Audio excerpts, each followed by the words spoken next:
Each year, approximately 600,000 spinal surgeries are carried out in the United States alone. Close to half of those patients are over the age of 65. And here is what the evidence reveals, something many surgeons may not clearly explain up front. For a significant number of older adults, undergoing surgery does not just fail to improve their condition. In many cases, it can actually make things worse. There are 5 specific procedures that are commonly recommended to seniors today that come with alarmingly high risk-to-benefit ratios, and most patients do not fully understand those risks until it is already too late.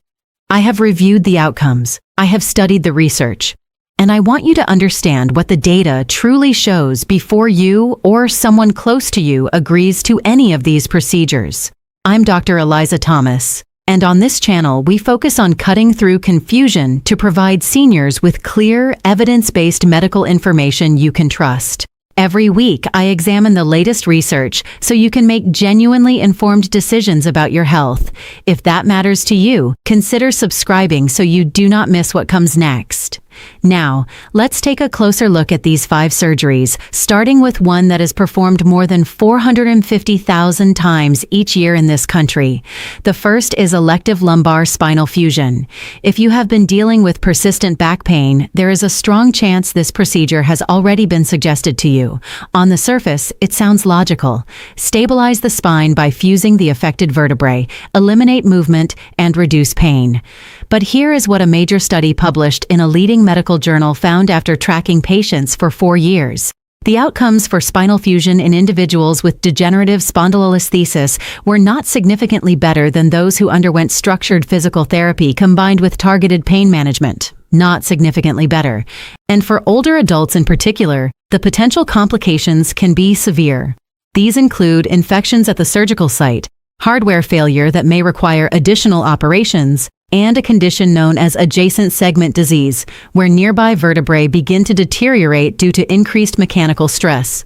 Recovery can take months, and during that period, seniors face increased risks of blood clots, pneumonia, and muscle loss that can be extremely difficult to regain. Consider Margaret, a 71-year-old woman whose orthopedic surgeon recommended lumbar fusion for her ongoing lower back pain.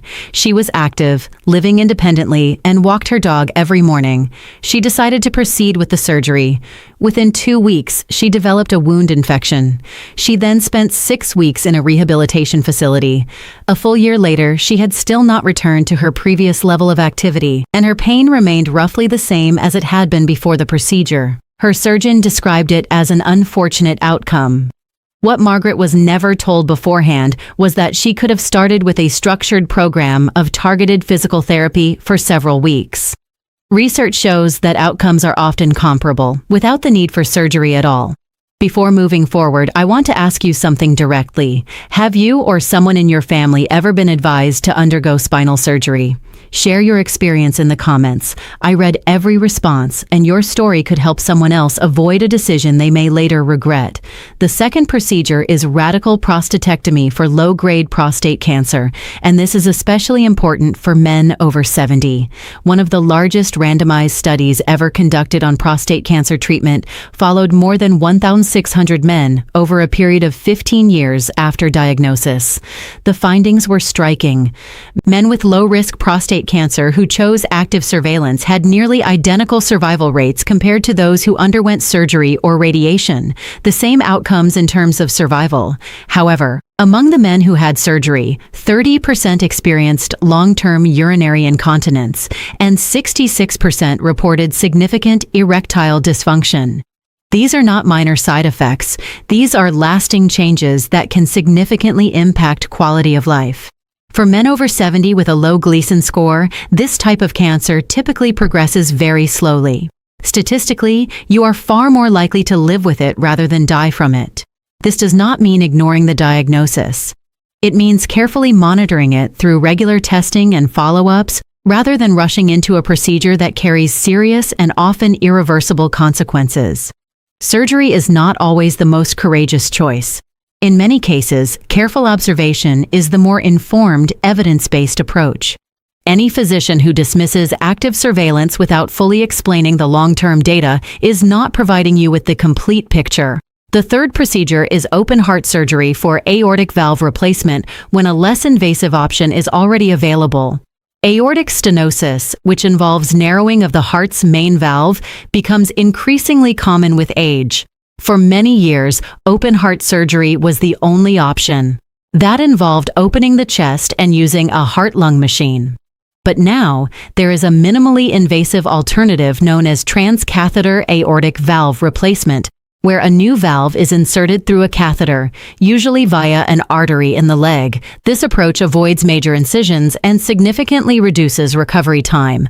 Clinical trials have shown that this minimally invasive method produces outcomes comparable to open surgery in many patients, and in older individuals with additional health conditions, it often leads to better short-term survival and faster recovery. If your doctor recommends traditional open heart surgery without discussing this alternative, you should ask directly whether you are a candidate for the less invasive approach. For many patients over 70, choosing open surgery today requires a strong, specific reason rather than being the default option. Now, let's pause for a moment because the fourth procedure often surprises people. It is elective repair of asymptomatic inguinal hernias in older adults. An inguinal hernia appears as a bulge in the groin area, caused by tissue pushing through a weakened section of the abdominal wall. If it was discovered during a routine exam and is not causing pain, discomfort, or limiting your daily activities, current research strongly supports monitoring it rather than immediately opting for surgery. Long-term studies have followed older patients with these types of hernias and found that most did not develop serious complications over time. Their quality of life remained similar to those who chose surgery. Meanwhile, surgical repair in older individuals, especially those with other health conditions, carries risks related to anesthesia, recovery time, and the possibility of chronic pain at the surgical site. If the hernia is not causing problems, it is often safer to monitor it with your doctor and only consider surgery if symptoms worsen or complications arise.